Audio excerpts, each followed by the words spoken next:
अच्छा जी, अब बात कर लेते हैं मार्केट पोटेंशियल की, कि market potential, first of all market potential होता क्या है। अच्छा, मार्केट पोटेंशियल गेज किस तरीके से किया जाता है। सबसे पहले देख लेते हैं कि मार्केट पोटेंशियल का मतलब होता क्या है। मार्केट पोटेंशियल का मतलब ये होता है कि किसी भी एक ख़ास मार्केट की जो डिमांड है वो, फॉर एग्ज़ाम्पल हमारा जो पूरा का पूरा जो कंट्री है, जो पाकिस्तान है, उसको कुछ कंपनीज 4 जोन्स में डिवाइड करती हैं, कुछ कंपनीज 5 जोन्स में डिवाइड करती हैं, ठीक है।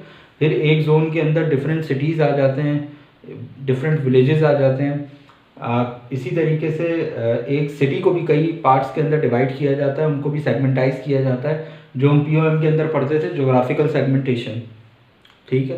तो यही जोग्राफिकल सेगमेंटेशन होती है।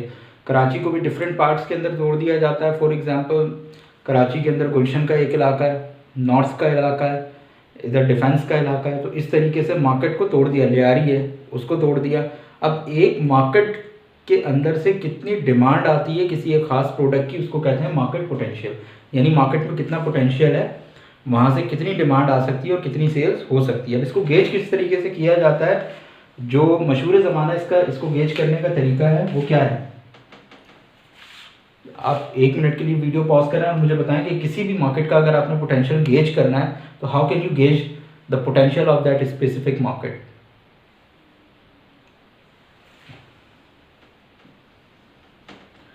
सेल्स, हम उस एरिया की सेल देख लेंगे कि कितनी वहाँ पे हमारी प्रोडक्ट जो है वो बिक रही है। तो जितनी ज़्यादा सेल होगी उतना ही ज़्यादा मार्केट के अंदर पोटेंशियल होगा। ये तरीका है,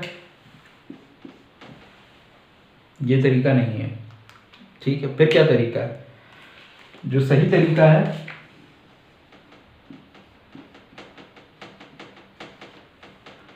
वो सेल्स नहीं है, वो डिमांड है। अब डिमांड हमें किसी भी एरिया की डिमांड किस तरीके से पता चलेगी। किसी भी एरिया की डिमांड हमें पता चलती है उस एरिया के हाउस होल्ड से। कैसे भाई, बात समझ में नहीं है। फॉर एग्जांपल यूनिलीवर ने जो है वो एक प्रोजेक्ट किया था डस्टबिन प्रोजेक्ट के नाम से।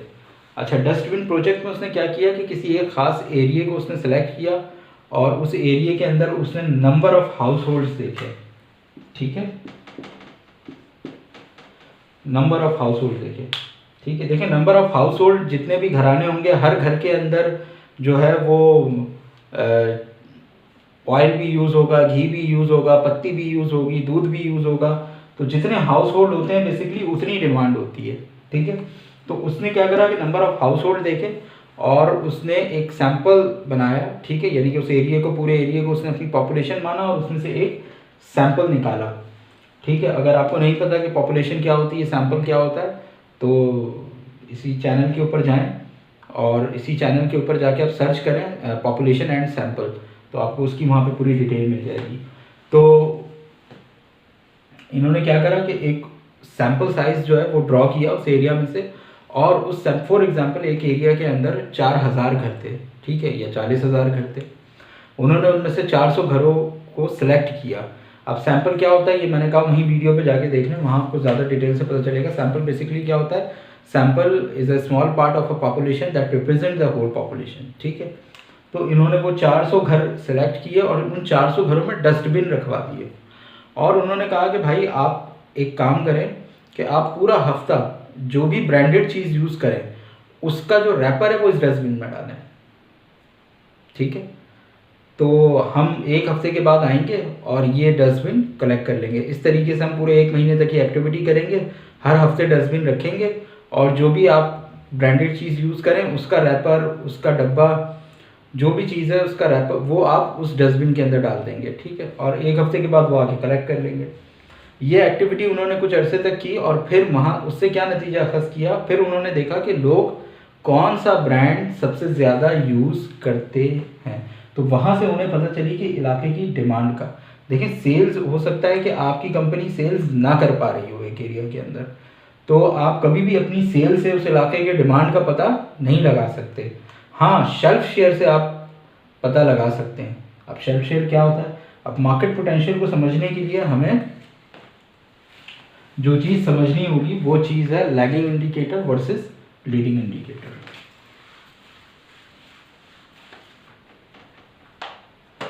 जो कि यहाँ हमारे डायनेमिक्स में से लास्ट है।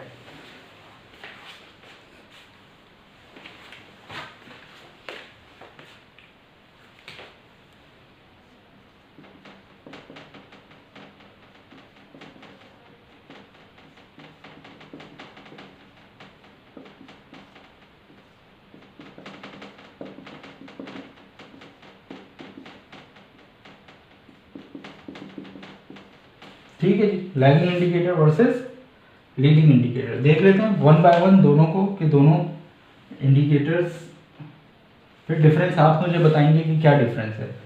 अच्छा जी, पहले डिस्कस कर लेते हैं हम लैगिंग को। अच्छा ये देखें, नाम से इसके पता चल रहा है कि कुछ लैग कर रहा है।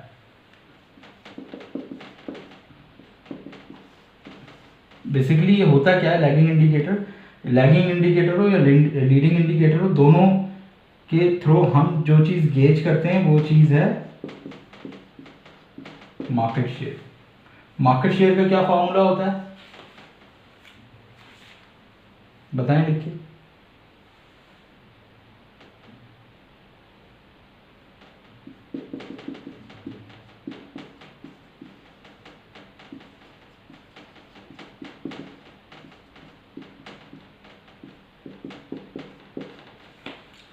ठीक है, एक इंडिविजुअल फर्म की sale divided by whole industry की सेल मल्टीप्लाई बाय 100।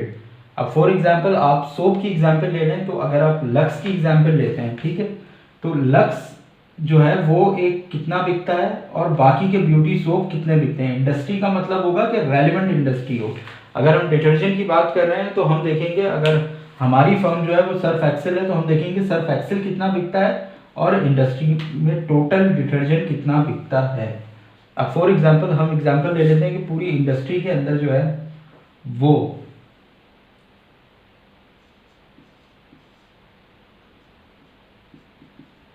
400 टन बिकता है डिटर्जेंट एक महीने में। इस 400 टन में से 100 टन जो है वो कौन सा बिकता है, वो सर्फ एक्सेल बिकता है। ठीक है, तो और 400 टन टोटल बिकता है, मल्टीप्लाई बाय 100, तो कितना शेयर आ गया इसका 25%। ठीक है, कैलकुलेशन करके देख लेना, यानी कि सर्फ एक्सेल का जो मार्केट शेयर है वो 25% है। यही तरीका, इसी तरीके से हमने जो है आज तक किसी भी कंपनी का हमें शेयर निकालना होता है तो हम यही करते हैं कि टोटल इंडस्ट्री। अच्छा एक बात याद रखना कि आपके पास कभी भी आप ये नहीं बोलोगे कि हाँ वो कितने पैकेट बेचता है और मैं कितने पैकेट बेचता हूँ। इन चीज़ों का यूनिट जो है वो अलग अलग होता है। फॉर एग्जांपल अगर डिटर्जेंट लोगे आप तो डिटर्जेंट का जो यूनिट होगा वो टन होगा। ठीक है, यानी कि कितना टन एक कंपनी डिटर्जेंट बेचती है टोटल। इसी तरीके से अगर ऑयल हो गया तो ऑयल लीटर्स के अंदर देखा जाता है कि कितने लीटर हो, कितने पैकेट है वो नहीं देखा जाता, कितने कर्टन है ये नहीं देखा जाता। सेल्स हमेशा हमेशा देखी जाती है या तो टन्स में या तो लीटर्स में। ठीक है, और इसी तरीके से इवन जो लेस चिप्स हैं वो आप देखोगे कि एक पैकेट का क्या वेट होता है। ठीक है, एक पैकेट जब आप खोलते हो उसमें से 4 चिप्स निकलते हैं, लेकिन वो भी अपनी सेल टन में देते हैं। ठीक है, वो बोलते हैं एक राउट कितने टन का है। अब ये राउट क्या होता है ये अभी हम आगे पीजेपी जब पढ़ेंगे तो फिर देखेंगे। ठीक है, तो वो देखते हैं कि एक राउट कितने टन का है, ये राउट इतने टन का है तो उस पर इतना टन सेल होनी चाहिए। इसी तरीके से डिफरेंट चीज़ें हैं, टाइल्स हैं, तो मैंने टाइल्स की कंपनी में भी काम किया, तो वहाँ पे जो हम सेल्स देखते थे वो हम देखते थे, आप गैस करें टाइल्स में क्या होगा। वो ये नहीं देखते कि कितने हमने जो है कितने टाइल्स बेच दिए, हमने 4000 टायर बेच दिए या 5000 टाइल, जी नहीं, वो टाइल्स देखते थे किसमें, वो टाइल्स देखते थे मीटर में, हमने कितना मीटर टाइल बेचा है। तो इसी तरीके से डिफरेंट इंडस्ट्री का डिफरेंट यूनिट हो सकता है, तो ये आपको पता होना चाहिए कि किस इंडस्ट्री में कौन सा यूनिट यूज़ हो रहा है। ठीक है, आप फील्ड में जाएंगे तो फिर आप अगर आपको कोई फर्म असाइन की जाएगी तो आप वहाँ देखिएगा कि आपकी जो फर्म है वो अपना यूनिट क्या रखती है। तो बहरहाल हमने सर्फ की एग्जांपल ली थी और हमने उसमें टन्स की बात कर ली, तो ये 400 टन बेच रही है, ये 100 टन बेच रही है, 25% पता चल गया हमें। ठीक है जी, अच्छा जी, लेकिन इसमें मसला क्या है, मैं कह रहा हूँ कि ये लैगिंग इंडिकेटर है, ये ट्रू इंडिकेटर नहीं है।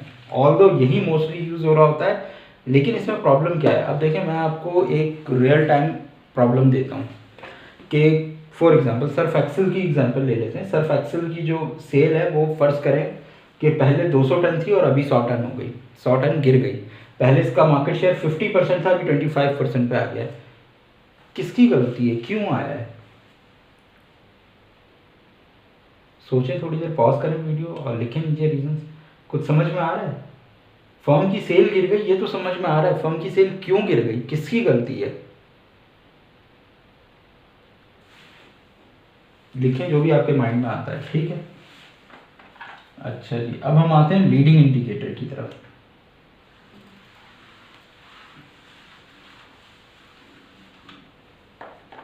वो लिख लें और उस आइडिया को वहीं पे पार्क कर दें, ठीक है।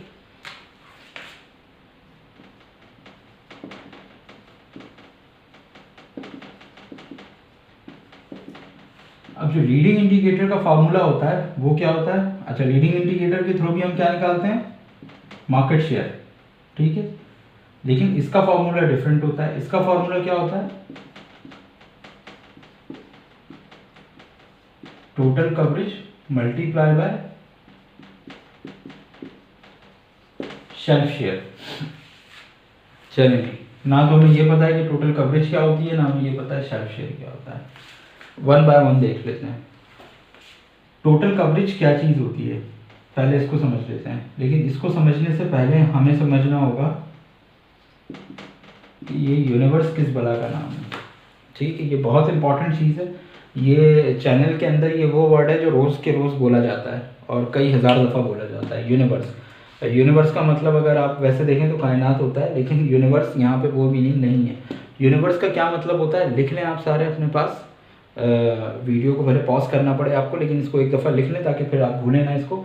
यूनिवर्स कहते हैं the total number of relevant outlets.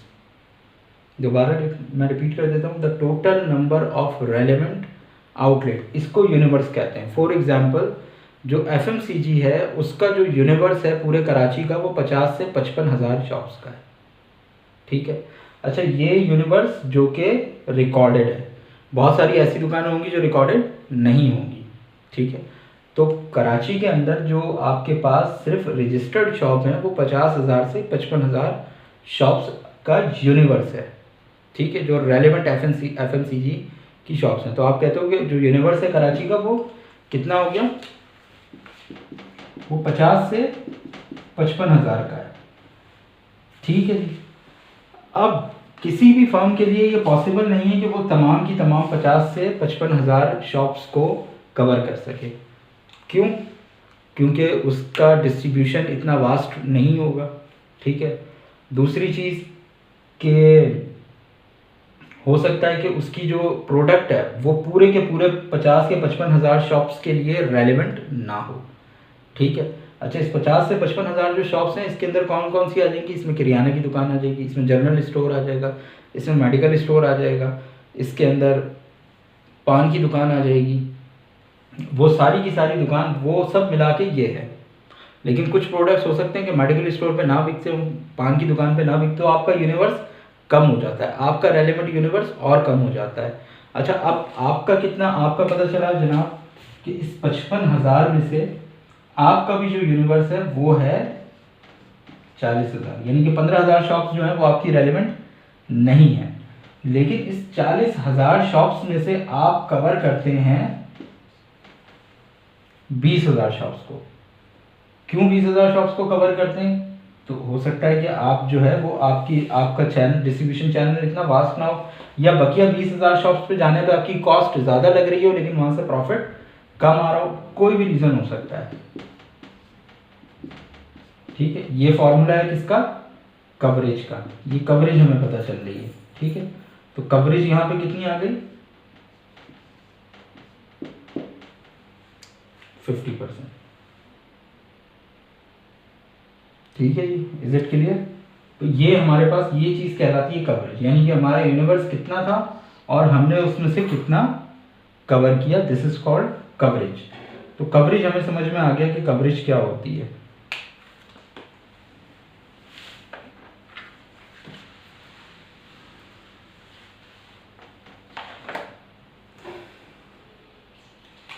अच्छा जी, लिख देते हैं यहाँ पे कवरेज का फॉर्मूला लिख देते हैं। यहाँ पे आ जाएगा कि टोटल आपका यूनिवर्स कितना है, ठीक है, और ऊपर आ जाएगा कि आप उसमें से कितना कवर करते हैं और मल्टीप्लाई बाय 100, तो टोटल कवरेज आपकी आ जाएगी, ठीक है। आप कितना एरिया कवर करते हैं। अब आ जाता है शेल्फ शेयर। शेल्फ शेयर क्या होता है, 1 मिनट के लिए वीडियो पॉज करें और ज़रा लिखें अपने पास। मैं ये सारी चीज़ें चेक करूँगा जब आप सबमिट करवाएंगे समरी के अंदर। शेल्फ शेयर लिख लिया। ज़्यादातर ने मुझे पता है, बल्कि ऑलमोस्ट सबने यही लिखा होगा कि शेल्फ शेयर सर जो दुकान का शेल्फ होता है उसके ऊपर हमारा कितना शेयर है, this is called shelf share, ठीक है। यानी कि दुकान के अंदर एक शेल्फ होता है इस तरीके से, उस शेल्फ के अंदर इस तरीके से रैक्स होते हैं और इस तरीके से उसमें प्रोडक्ट्स रखे होते हैं।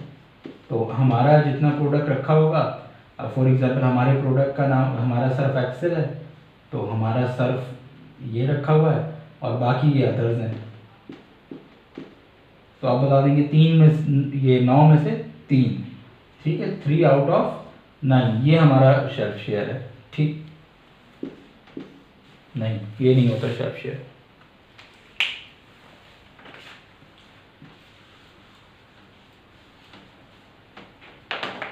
अच्छा, शेल्फ शेयर कुछ आपके पास देखो, चैनल के अंदर मैं इसको शेल्फ शेयर नहीं कहता, हो सकता है कि किसी और टर्मिनोलॉजी में शेल्फ शेयर यही होगा। शेल्फ शेयर के अगर असल मायने देखा जाए तो यही निकल रहा है, लेकिन हम चैनल में शेल्फ शेयर इसको नहीं कहते, वरना क्या होगा कि अगर हम चैनल में इसको शेल्फ शेयर कहेंगे तो फिर हम भटक जाएंगे। चैनल के अंदर शेल्फ शेयर क्या होता है, चैनल के लिए एक एग्जाम्पल ले लेते हैं पहले। अब फॉर एग्जाम्पल मैं जो हूँ वो किसी फॉर एग्जांपल लक्स की एग्जांपल हमने ली थी, साबुन की, सोप की, तो मैं लक्स का रिप्रेजेंटेटिव हूँ, ठीक है। और मैं किसी एरिया के अंदर फॉर एग्जांपल मुझे गुलशन इकबाल दिया गया है और मैं गुलशन इकबाल में जाता हूँ, मैं मैनेजर हूँ, टेरिटरी मैनेजर हूँ, ठीक है।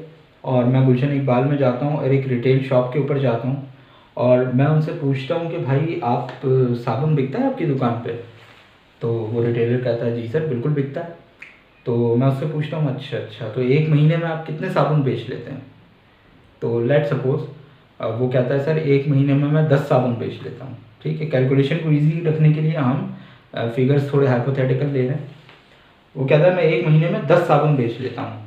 मैं कहता हूँ अच्छा साबुन कौन से वाले? वो ब्यूटी सोप। वो कहता है हाँ 10 ब्यूटी सोप मेरे बिक जाते हैं। मैं कहता हूँ अच्छा ठीक है, ये बताओ यार लक्स भी बेचते हो? वो कहता है हाँ लक्स भी बेचता हूँ। तो मैं कहता हूँ उस 10 में से लक्स कितने बिक जाते हैं, ठीक है। अब आप देखें, यहाँ उसने कहा कि टोटल मैं जो सर सोप्स बेचता हूँ वो 10 बेच लेता हूँ, ठीक है। और उसमें से लक्स कितने बिक जाते हैं मैंने कहा, तो लक्स उसने कहा कि सर लक्स इसमें से मेरे बिक जाते हैं लेट्स सपोज 6 मल्टीप्लाई बाय 100। आप इसको डिवाइड करें और मल्टीप्लाई करें, क्या आ जाएगा 60%। तो दैट 60% इज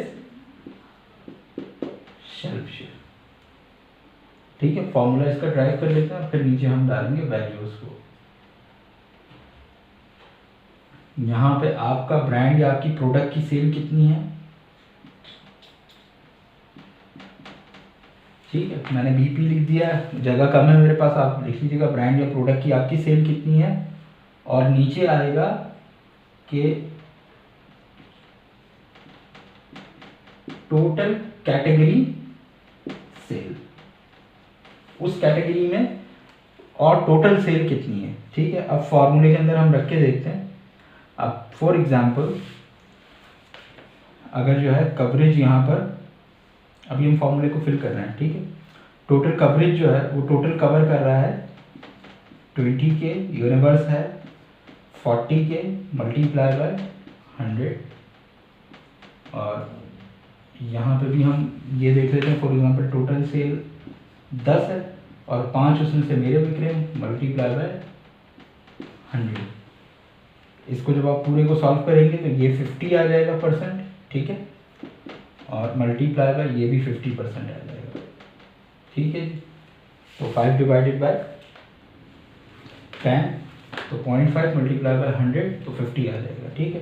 50 को 50 से मल्टीप्लाई करेंगे तो जवाब आ जाएगा 25%। ठीक है, अब ये 25% आ रहा है, ये क्या है, मार्केट शेयर।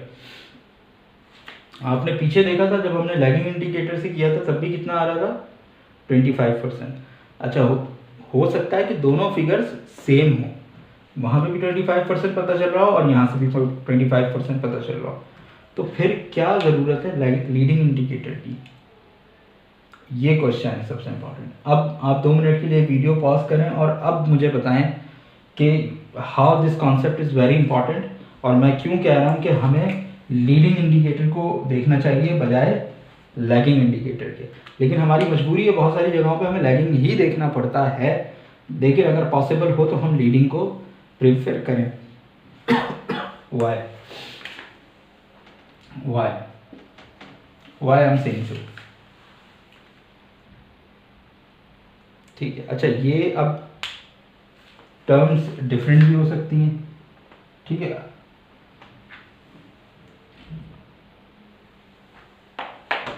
पहले आप मुझे इसका जवाब लिख के बताएं, ठीक है, फिर मैं बताता हूँ। देखें, अब अगर आप ज़रा सा गौर से देखें तो आपको पता चलेगा कि ये वाला पोर्शन और ये वाला पोर्शन, ये किसको इंडिकेट कर रहा है, ये वाला जो पोर्शन है ये इंडिकेट कर रहा है सेल्स को, चैनल को, और ये इंडिकेट कर रहा है ब्रांडिंग को। अभी बात समझ में नहीं आई। फॉर एग्जांपल, अब उस एग्जांपल को ले लेते हैं कि एक फर्म है जिसकी सेल गिर रही है दिन ब दिन। मैंने पहले आपसे कहा था, जो वहाँ पे मैंने आपको एक आइडिया लिखवाया था कि सेल पहले जो थी वो 200 थी और अभी 100 हो गई, सेल गिर गई। आपको क्या लैगिंग इंडिकेटर में कुछ पता चल रहा था कि क्यों सेल गिरी है? यहाँ आपको सेल का पता चल सकता है। अब होता क्या है कि जिस वक्त सेल गिरती है उस वक्त कंपनी सबसे पहले सेल्स टीम को फारिग करती है। जब सेल्स नहीं हो रही होती तो सबसे पहले किसकी शामत आती है किसी भी कंपनी में? सबसे जो सेल्स टीम है उसके अंदर एक बात मशहूर होती है कि एक दिन में आप शहंशाह होते हो, बादशाह होते हो, और अगले दिन में आप भंगी होते हो, आप फ़कीर होते हो। ठीक है, यानी कि जब आप कंपनी को सेल्स बहुत अच्छी दोगे तो कंपनी आपको यहाँ बिठा देगी। ठीक है, वो आपको शहंशाह बना देगी। ठीक है, और जब अगले महीने जो है सेल्स आपकी नहीं होगी तो कंपनी आपको यहाँ से उठा के नीचे पैरों में रख लेगी और भंगी बना देगी। ठीक है, तो ये सेल्स टीम की हकीकत है। तो सेल्स में यही होता है कि भाई सेल्स गिर गई तो फिर क्या होता है जनाब, सबसे पहले सेल्स वालों की, जो बेचारे कमज़ोर होते हैं, सबसे पहले उनको फायर किया जाता है, बारी आ जाती है सेल्स टीम की। और समटाइम ऐसा होता है पूरा एक विंग फायर कर दिया जाता है कि ये हमने प्रोडक्ट लॉन्च किया और ये बेच ही नहीं पाए तो भाई इनको तो आप फायर कर दो। तो क्योंकि पता ही नहीं चलता कि गलती किसकी है। ठीक है, अगर आप लैगिंग इंडिकेटर से देख रहे हैं तो आपको समझ ही नहीं आएगा कि गलती किसकी। आपको बस ये समझ में आएगा कि यार सेल्स पहले 50% थी, अभी 25% हो गई। ये फॉर्मूले से करेंगे तो आपको पता चलेगा सेल्स वालों की गलती है या मार्केटिंग वालों की गलती है। जो हमने 2 विंग्स पढ़े थे, याद है ना आपको, चैनल और ब्रांडिंग। तो आपको पता चलेगा जो चैनल का विंग है वो सेल्स वालों का विंग है, जो ब्रांडिंग का विंग है वो मार्केटिंग वालों का विंग है। आपको पता चलेगा दोनों विंग में से गलती किसकी है। अगर यहाँ पर आप देखें कवरेज, यहाँ पता चल रहा है कि दोनों की बराबर की गलती है। ये 25% सेल, तो इसका मतलब है दोनों की बराबर की गलती है। लेकिन लेट सपोज फर्स्ट कर लेते हैं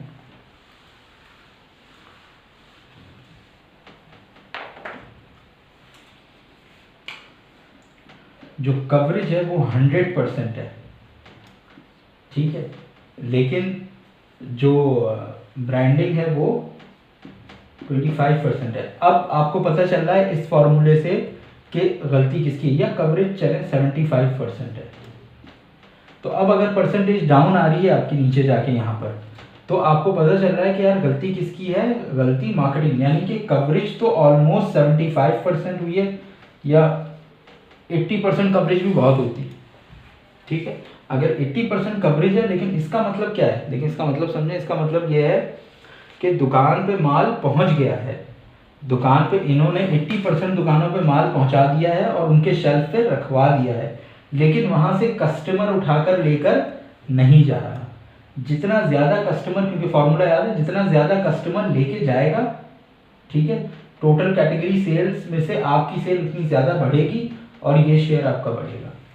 इसका मतलब ये है कि दुकान पे माल पहुंच तो गया है, लेकिन ब्रांडिंग इतनी वीक है कि वो कस्टमर को पुल करके दुकान पे नहीं लाती और उस दुकान पे से कस्टमर वो माल उठाकर लेकर नहीं जाता।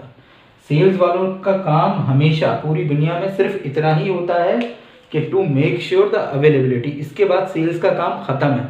कस्टमर अगर दुकान से माल उठाकर नहीं जा रहा तो ये सेल्स का इसमें कोई रोल नहीं है, ठीक है। यानी सेल्स का उससे कोई लेना देना नहीं है कि अगर कस्टमर माल दुकान से लेकर नहीं जा रहा तो सेल्स वाले की इस पर जवाबदेह नहीं है। सेल्स वाले की जवाबदेह कहाँ है कि कस्टमर दुकान पर आया। अब फॉर एग्जांपल ये कवरेज अगर लो हो जाती है, ठीक है, अब फॉर एग्जांपल ये कवरेज जो है वो हो जाती है, पता चलता है कि जनाब ये तो 50% है लेकिन जो कवरेज है वो 25% है। अब पता चल रहा है यहाँ पर कि भाई वहाँ पे जितना माल दुकान पे रखवाया जाता है वो सारा का सारा बिक जाता है, लेकिन रखवाया ही कम जाता है, कवरेज कम है। तो अब कंपनी किसको फायर करेगी? सेल्स टीम को। अब सेल्स टीम को फायर करना बनता है क्योंकि 75% कवरेज इन्होंने कैसे छोड़ दी, ठीक है। लेकिन अगर यहाँ से इस फॉर्मूले से आपको पता चलता है कि आपका कौन सा विंग वीक है, ब्रांडिंग का विंग आपका वीक है, मार्केटिंग वाला वीक है, या आपका जो है वो चैनल का जो कवरेज का जो विंग है वो वीक है, यानी कि चैनल आपका वीक है। तो इसीलिए इस फॉर्मूले के ऊपर मैं इस फॉर्मूले को ज़्यादा तरजीह देता हूँ क्योंकि इससे आपको टोटल कवरेज और आपको मार्केट शेयर का पता चलता है। तो हमने दो तीन नए कॉन्सेप्ट सीख लिए कि यूनिवर्स क्या होती है ये हमें पता चल गया, हमें पता चल गया टोटल कवरेज क्या होती है, हमें पता चल गया शेल्फ शेयर क्या हो गया, ठीक है जी। अभी तक हमने चैनल आर्किटेक्चर नहीं पढ़ा, अब हम चैनल आर्किटेक्चर स्टार्ट करेंगे, ठीक है। अब हम इस काबिल हो गए हैं कि अब जिस वक्त मैं चैनल आर्किटेक्चर आपके सामने बनाऊंगा तो आप ऐसे करके दौड़ना शुरू कर देंगे, ठीक है। मैं चाहता मैं फर्स्ट क्लास में चैनल आर्किटेक्चर बना देता और आपको वहीं समझा देता, आपको समझ आ जाती, लेकिन कभी भी आपको उस डेप्थ में जाके बात समझ में नहीं आती जो अब ये आपने हार्ट डायनेमिक्स देखे, इससे पहले वाली हमने एक पूरी वीडियो करी वो देखी, तो अब आप पूरा प्रिपेयर हो गए हैं। तो अब आप पूरा इस बात के लिए तैयार है कि अब आपको कवरेज, अब आपको जैसे ही चैनल आर्किटेक्चर समझाया जाएगा तो वो आपके ऐसे करके समझ में आना शुरू हो जाएगा, ठीक है। तो हम फिर चैनल आर्किटेक्चर देखेंगे और फिर चैनल आर्किटेक्चर देखने के बाद हम देखेंगे चैनल आर्किटेक्चर के अंदर राउट्स क्या होते हैं, सेक्शंस क्या होते हैं, पीजेपी क्या होता है, ये सारी चीज़ें देखेंगे। और फिर इसके बाद इंशाल्लाह हम कुछ लोकल केस स्टडीज़ वगैरह और कुछ इंडिया की केस स्टडीज़ उसको डिस्कस करेंगे, वहाँ से समझ में आएगा। तो मेरा जो एम है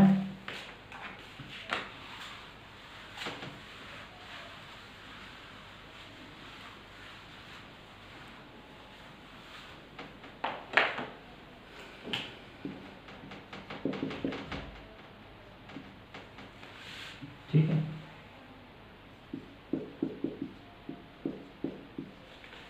सही है। मेरा एम क्या है, आपको चूजे से घोड़ा बनाना है।